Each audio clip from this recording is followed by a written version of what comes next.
অন্তর্বর্তীকালীন সরকারের কোন দৃষ্টান্তমূলক কোন কর্মসূচি আইনের কোন বিধান কার্যকর করতে আমরা দেখলাম না। আমরা তাহলে কি ধরে নিতে পারি? তারা মৌখিকভাবে সকল রাজনৈতিক দলের সাথে বোঝাপড়া করলেও, তাদের কথা শুনলেও সিদ্ধান্ত নেওয়ার সময় কেন জানি একপক্ষ বিশিষ্ট সিদ্ধান্ত তারা নিয়ে ফেলছে। শেখ হাসিনা দেশ বিরোধী চক্রান্ত করে যেভাবে দেশে টিকে থাকতে পারেনি, আওয়ামী লীগকে বাংলাদেশের মানুষ যেভাবে রাস্তায় পথে ঘাটে যেখানে পায় সেখানেই প্রতিহত করে।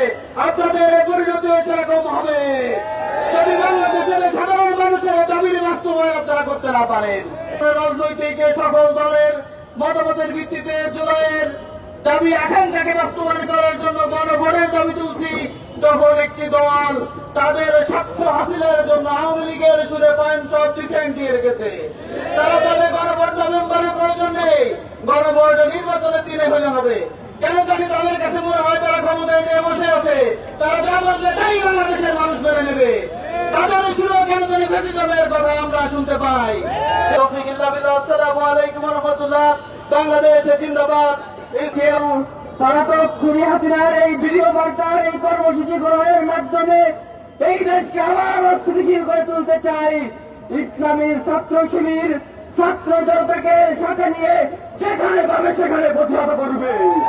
অন্তর্বর্তীকালীন সরকারকে বলতে চাই, ছাত্র শিবির যে দাবি নিয়ে আজকে রাজপথে নেমেছে, এই দাবি শুধু ছাত্র শিবিরের দাবি নয়, এদেশের কোটি কোটি মানুষের দাবি।